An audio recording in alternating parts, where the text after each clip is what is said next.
भाजप नेत्यांकडून ठाकरे बंधूंवर टीका सुरूच आहे। भाजप खासदार निशिकांत दुबेंनी ठाकरे बंधूंवर टीका केली आहे। त्यांनी मनसेला डिवचणारे ट्विट केले।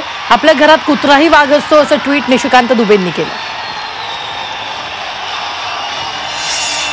भाजप खासदार निशिकांत दुबेंना भाजप नेत्यांनी घरचा आहेर दिलाय। मराठी माणसाच्या कर्तबगारीवर प्रश्न घेऊ नका असं मंत्री आशिष शेलार यांनी निशिकांत दुबेंना ठणकावलंय। तर देशाच्या जीडीपी मध्ये महाराष्ट्राचा वाटा 15% असं भाजप नेते सुधीर मुनगंटीवार म्हणाले।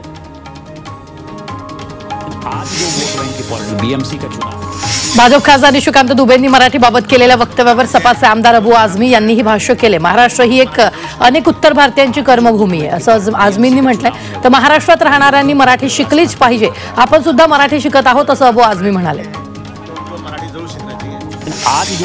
मनसे 14 मराठीच्या मुद्द्यावरून भाईंदरमध्ये मोर्चा निघणार आहे। मोर्चाच्या पार्श्वभूमीवर अविनाश जाधव यांना भाईंदर शहर बंदी घालण्यात आली आहे। शहरात येण्यासाठी 24 तासांची प्रवेश बंदी असणार आहे। तर काही दिवसांपासून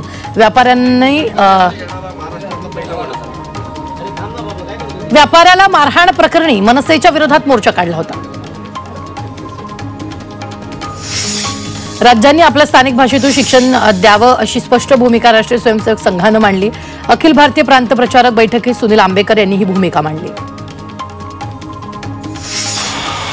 मराठीच्या मुद्द्यावर उद्धव आणि राज ठाकरे एकत्र आल्यानंतर महाविकास आघाडीबाबत काँग्रेसमधील सूर काहीसा बदललेला आहे। राज्यातील आगामी निवडणुका स्वबळावर लढण्याबाबत सूर पक्षात दिसून येतोय। 5 वर्ष याच पार्श्वभूमीवर काँग्रेसची आज मुंबईत महत्त्वाची बैठक पार पडणार आहे। त्यात यावर अंतिम निर्णय घेतला जाईल असं बोललं जात आहे।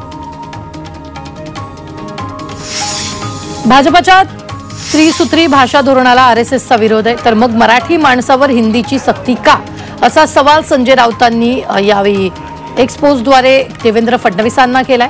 महाराष्ट्रात भाषेवरून भांडणं लावण्याचा प्रयत्न सुरू असल्याचाही आरोप राऊतांनी केला। उद्धव ठाकरेंच्या उपस्थितीत विधान भवनात शिवसेना उद्धव बाळासाहेब ठाकरे पक्षाच्या आमदारांची बैठक पार पडली। या बैठकीला उद्धव ठाकरे, आदित्य ठाकरे आणि अंबादास दानवे उपस्थित होते। यावेळी उद्धव ठाकरेंनी आमदारांना मार्गदर्शन केलं।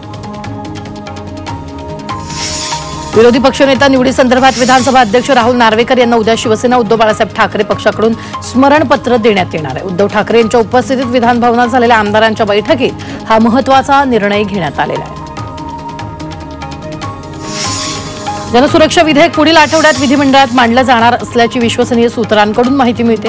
मुख्यमंत्र्यांच्या उपस्थितीत विधिमंडळात विधेयकासंदर्भात बैठक पार पडली। यात विधेयकाचा मसुदा आणि तरतुदींबाबत मुख्यमंत्र्यांना माहिती देण्यात आली। बैठकीला चंद्रशेखर बावनकुळे यांच्यासह वरिष्ठ अधिकारीही उपस्थित होते। ओयो हॉटेलमध्ये तासाभरासाठी खोल्या भाड्याने दिल्या जातात असा आरोप भाजपचे आमदार सुधीर मुनगंटीवार यांनी विधानसभेत केला। ओयो हॉटेल 83 संलग्न हॉटेल्सबाबतही मुनगंटीवार यांनी यावेळी गंभीर दावा केलाय। शहराच्या 20 किलोमीटर बाहेर एका निर्जन ठिकाणी ओयो हॉटेल दिसते। या ओयो हॉटेलसाठी कोणताही ग्रामपंचायत, नगरपरिषद किंवा महानगरपालिकेची परवानगी घेतली जात नसल्याचं मुनगंटीवार म्हणाले।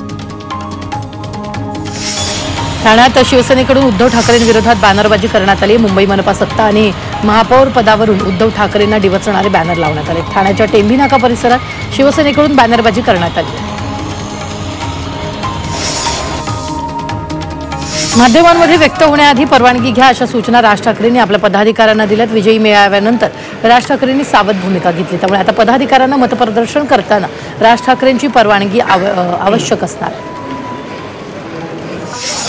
राज ठाकरेंच्या विरोधात बोलू नका असे निर्देश एकनाथ शिंदेंनी पक्षाच्या प्रवक्त्यांना दिलेत। विजयी मेळाव्यानंतर विरोधकांनी उद्धव ठाकरेंवर निशाणा साधला, मात्र राज ठाकरे यांच्या विरोधात बोलू नये असे निर्देश शिंदेंनी प्रवक्त्यांना दिल्याची माहिती सूत्रांनी दिली।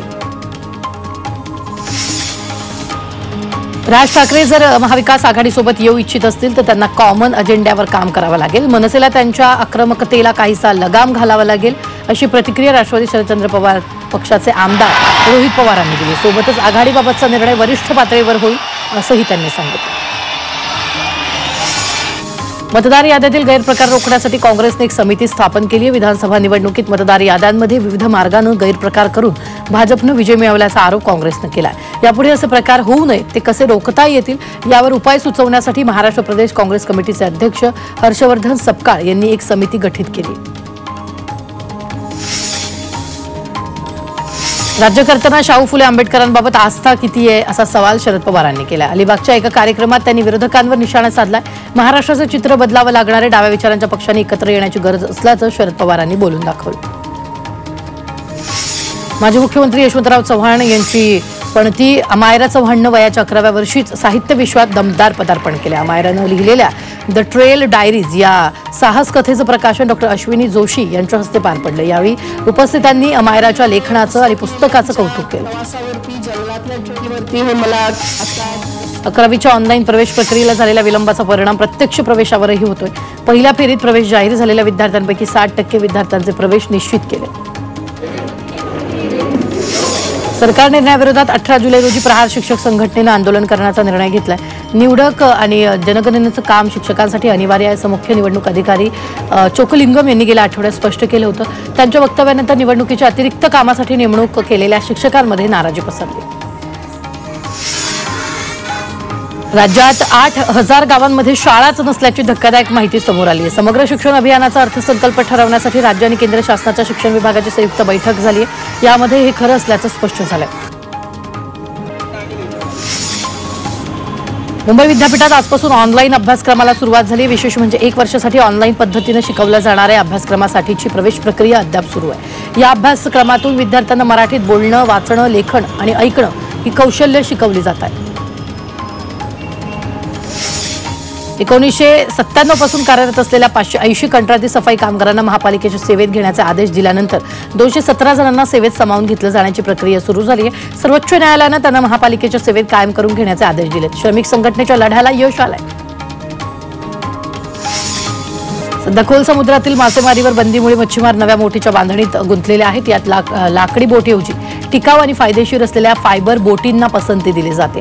लाकडाचा वापर कमी झाल्यानं पर्यावरणाच्या संवर्धनाला मदत होतीये. अशा प्रकारच्या वर्षाला 50 पेक्षा अधिक बोटींची बांधणी केली जाते. गोळबंदर येथील कासारवडवली आणि आनंदनगर भागातील वाहतूक कोंडी सोडवण्यासाठी महत्त्वाच्या असलेल्या कासारवडवली उड्डाणपुलाचं लोकार्पण उद्या होणार आहे. या उड्डाणपुलाची ठाण्याहून घोडबंदरच्या दिशेनं होणारी वाहिनी खुली होणार असून प्रकल्पाच्या दुसऱ्या टप्प्याचं काम पावसाळ्यानंतर सुरू होणार असल्याचं प्रशासनानं स्पष्ट केलं.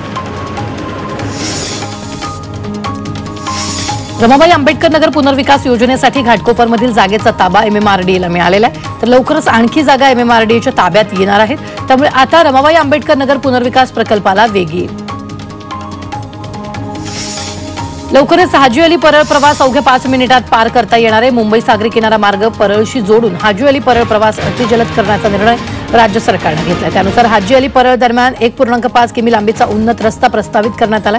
या प्रकल्पासाठी अंदाजे 300 कोटी रुपये खर्च अपेक्षित. मुंबईतील AC लोकलमध्ये विना तिकीट प्रवास करणाऱ्यावर कारवाई करण्यात आली. गेल्या आठवड्यात तिकीट तपासणी मोहिमेत 1325 फुकट्या प्रवाशांना पकडलं. या प्रवाशांकडून 4,05,000 रुपयांचा दंड वसूल करण्यात आला. तर आता मध्य रेल्वेचा वक्तशीरपणा 5% वाढलाय. चेन पुलिंग, ट्रेस पासिंगमुळे अनेकदा लोकलसह लांब पल्ल्याच्या गाड्यांना उशीर होतो. अशा घटनांना आळा घालण्यासाठी विविध उपाययोजना राबवण्यात आल्या. त्यामुळे मध्य रेल्वेच्या गाड्या वेळेत येण्याचं प्रमाण वाढलंय. हार्बर आणि ट्रान्स हार्बर मार्गावरील महत्त्वाचं जुईनगर रेल्वे स्थानक सध्या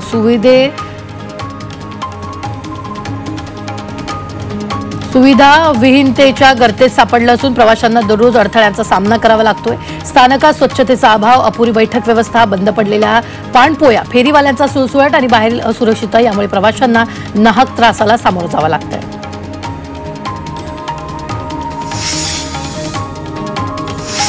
भारतीयांना आता 23,30,000 रुपयांमध्ये आजीवन दुबईचा गोल्डन व्हिसा मिळणार आहे. आजवर भारतीयांना दुबई संपत्तीमध्ये गुंतवणूक केल्यावरच गोल्डन व्हिसा मिळायचा. मात्र आता भारतीयांना UAEचा गोल्डन व्हिसा मिळवण्याची ही चांगली संधी आहे. नवी मुंबई विमानतळ येत्या सप्टेंबर अखेरपर्यंत सेवेत येणार आहे अशी घोषणा उद्योगमंत्री उदय सामंत यांनी विधानसभेत केली. विमान सेवा सुरू झाली तर याचा लवकरच विमान प्रवाशांना फायदा होणार आहे.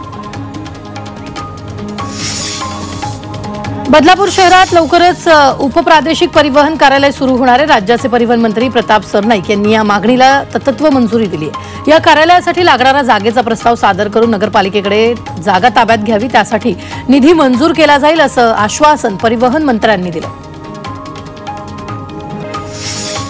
होमिओपॅथी डॉक्टरांना आता फार्माकोलॉजी प्रमाणपत्रासह ॲलोपॅथी प्रॅक्टिस करण्याची परवानगी देण्यात आली. केंद्र सरकारच्या नव्या निर्णयानुसार ही परवानगी मिळाली. तर काहींनी या निर्णयाचं स्वागत केले तर काही तज्ज्ञांनी प्रशिक्षणाची गुणवत्ता आणि रुग्णांच्या सुरक्षतेवर प्रश्न उपस्थित केला. राज्यात पुढील काही दिवस पावसाचा जोर वाढण्याची शक्यता असून कोकण आणि पूर्व विदर्भात मुसळधार पाऊस पडतोय आणि त्या तुलनेत इतर भागात पावसाचा जोर कमी आहे। दरम्यान पुढील 3 ते 4 दिवस संपूर्ण राज्यात पावसाचा जोर वाढणार आहे। कोकणातील सर्व जिल्ह्यांमध्ये मुसळधार ते अतिमुसळधार पावसाचा अंदाज हवामान विभागानं व्यक्त केला। पालघरमध्ये सतत 2 दिवस बरसणाऱ्या पावसानं रात्रीपासून उसंत घेतली आहे आणि या पावसानं जिल्ह्यातील धरणं भरली आहेत। त्यामुळे सूर्य आणि वैतरणा नदीपात्रात धरणातून पाण्याचा विसर्ग सुरू आहे। पाणी पातळी वाढल्यानं नदीकाठच्या गावांना सतर्कतेचा इशारा देण्यात आला आहे।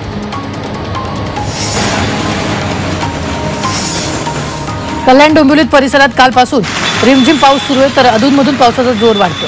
तर पावसाच्या विश्रांतीमुळे नागरिकांना दिलासा मिळतो। आपल्या विविध मागण्यांकडे सरकार दुर्लक्ष करत असल्याचा आरोप करत राष्ट्रीय आरोग्य अभियानांतर्गत काम करणाऱ्या अधिकारी आणि कर्मचाऱ्यांनी येत्या 10 आणि 11 जुलैला आझाद मैदानावर आंदोलन करण्याचा इशारा दिलाय। तसंच या अधिकारी आणि कर्मचाऱ्यांनी गेल्या आठवड्यात संस्था प्रमुखांना काम बंद आंदोलनाबाबत निवेदनही दिलेलं आहे।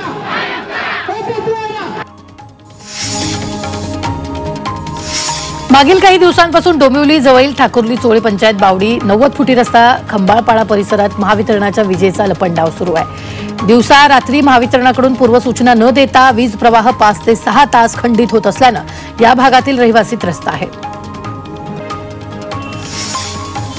नवी मुंबईतील एपीएमसी परिसरात लावलेले अद्ययावत सीसीटीव्ही कॅमेरे नागरिकांच्या सुरक्षेसाठी उपयुक्त ठरत असले तरीही त्याची वेळ पायाभूत सुविधांकडे झालेल्या दुर्लक्षामुळे लहान वाहन चालकांसाठी हे प्रकल्प त्रासदायक ठरत आहेत। सीसीटीव्हीच्या वायरिंगसाठी मागील वर्षी रस्त्यांमध्ये खोदकाम करण्यात आलं होतं। हे खड्डे लहान व्यावसायिक वाहन, टेम्पो आणि दुचाकी स्वारांसाठी धोक्याचे ठरत आहे। विशेष म्हणजे सिग्नल जवळच्या खड्ड्यांमुळे अपघात होण्याचीही शक्यता आहे।